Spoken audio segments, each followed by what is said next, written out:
Alô, irmãos, irmãs, Pai seja com todos nós, né? Nesse 1º de dezembro, né, de 2020. Acabou o mês de novembro, tá acabando o ano, né? Graças a Deus. Será que nós vamos passar um ano sem nos encontrarmos em nossas reuniões, hein? Graças a Deus, né? Por tudo, né? O que Ele nos tem dado. Mas vamos continuar aí com as nossas pequenas meditações, né? Até essa pandemia nos deixar livres, né? Para nos reunirmos, nos encontrarmos e louvarmos e bendizermos o nosso Deus. Amém? Amém. Vamos aí continuar com Daniel, né? Paramos aqui ontem no capítulo 4, no versículo 28, né? Aí no 29 está escrito o quê, ó? Ao cabo de 12 meses, andando a passear sobre o palácio real de Babilônia, falou o rei e disse: não é esta a grande Babilônia que eu edifiquei para a casa real, com a força do meu poder e para a glória da minha magnificência? Então ele estava o quê? Se orgulhando, né? Das suas grandes obras, né? Materiais. Aí no 31 diz o quê? Ainda estava a palavra na boca do rei, quando caiu uma voz do céu: a ti se diz, ó rei Nabucodonosor, passou de ti o reino, né? Serás tirado dentre os homens, e a tua morada será com os animais do campo. Far-te-ão comer erva como os bois, e passar-se-ão 7 tempos sobre ti, até que conheças que o Altíssimo tem domínio sobre os reinos dos homens e os dá a quem quer. Então, irmãos, olha aí. Até que conheças que o Altíssimo tem domínio sobre os reinos dos homens e os dá a quem quer. Então isso aqui, né, é uma grande verdade, né? Aqui não tem por onde nós corrermos.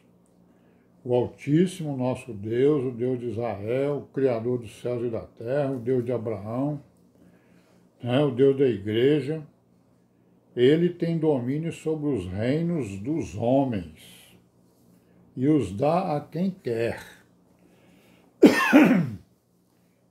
Então ele tem o governo nas suas mãos. É aquilo que a gente sempre fala, né? Que ele, na verdade, ele tem dois governos aqui na Terra, né? Tem o governo do diabo, porque o homem colocou o governo na mão do diabo, mas Deus fez uma intervenção, né? Nessa cessão, digamos assim, do poder e do governo do homem para o diabo, para os espíritos malignos, né? Certo?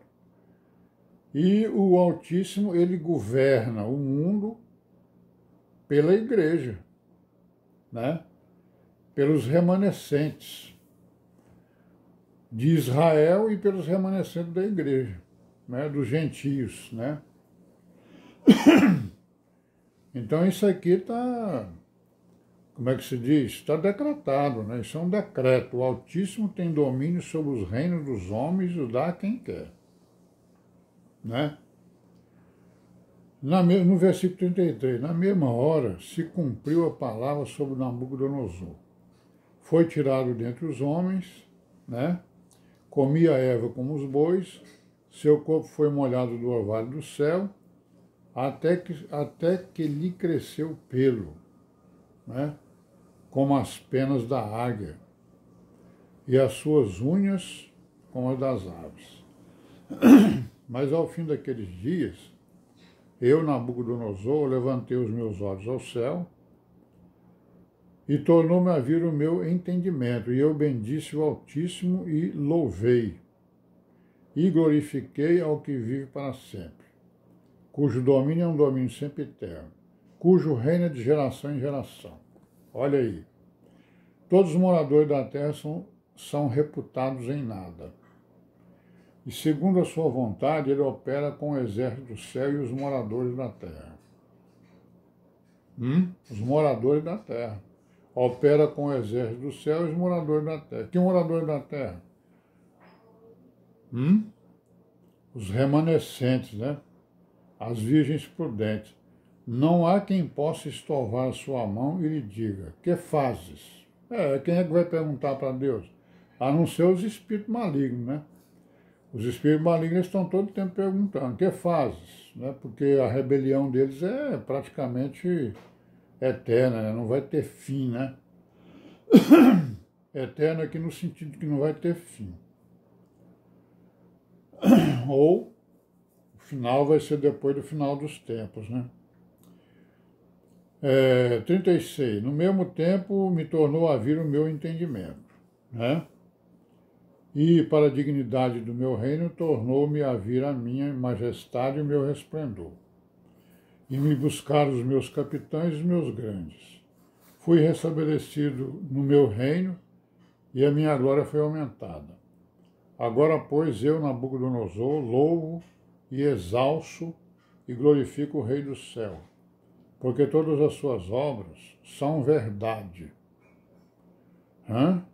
Seus caminhos, juízo, e pode humilhar aos que andam na soberba. Então está aí o que aconteceu com Nabucodonosor, né? Foi profetizado, né,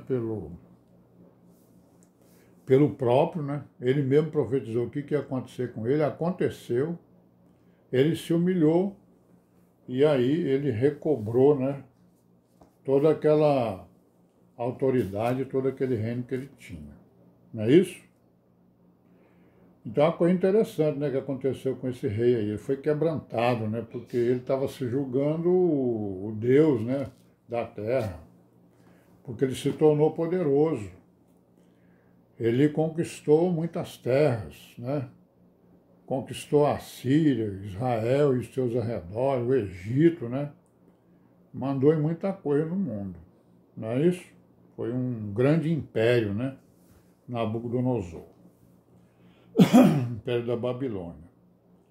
Bom, no capítulo 5 de Daniel, nós vamos ver o que aqui. No verso 1, vamos ler aqui, ó. O rei Belsazar deu um grande banquete a 1000 dos seus grandes e bebeu vinho na presença dos 1000. Havendo Belsazar provado o vinho, mandou trazer os vasos de ouro e de prata que Nabucodonosor, seu pai, tinha tirado do templo que estava em Jerusalém, para que bebessem por eles o rei, os seus grandes e as suas mulheres e concubinas. Então esse Belsazar aí, né, filho de Nabucodonosor, aí Nabucodonosor morreu, e ele então herdou aí o reino, né, certo? E aí ele deu esse banquete e resolveu tomar vinho, né, nos vasos de ouro, né, de prata, que eles roubaram lá do templo em Jerusalém e levaram lá para a Babilônia. Não é isso? Aí então no versículo 3, capítulo 5, versículo 3 de Daniel, está escrito o quê? Então trouxeram os vasos de ouro que foram tirados do templo, da casa de Deus, né, que estava em Jerusalém, beberam por eles o rei, seus grandes e suas mulheres e concubinas. Beberam o vinho e deram louvores aos deuses de ouro, de prata, de cobre, de ferro, de madeira e de pedra. Era muito Deus, né? Então beberam lá, né, em honra dos deuses, né? Deram louvores, não é isso? Aí o que aconteceu? Na mesma hora apareceram os dedos de mão de homem e escreviam defronte do castiçal na estucada parede do palácio real. E o rei via a parte da mão que estava escrevendo. E então se mudou o semblante do rei, seus pensamentos o turbaram. As juntas de seus ombros se relaxaram e os seus joelhos bateram um no outro.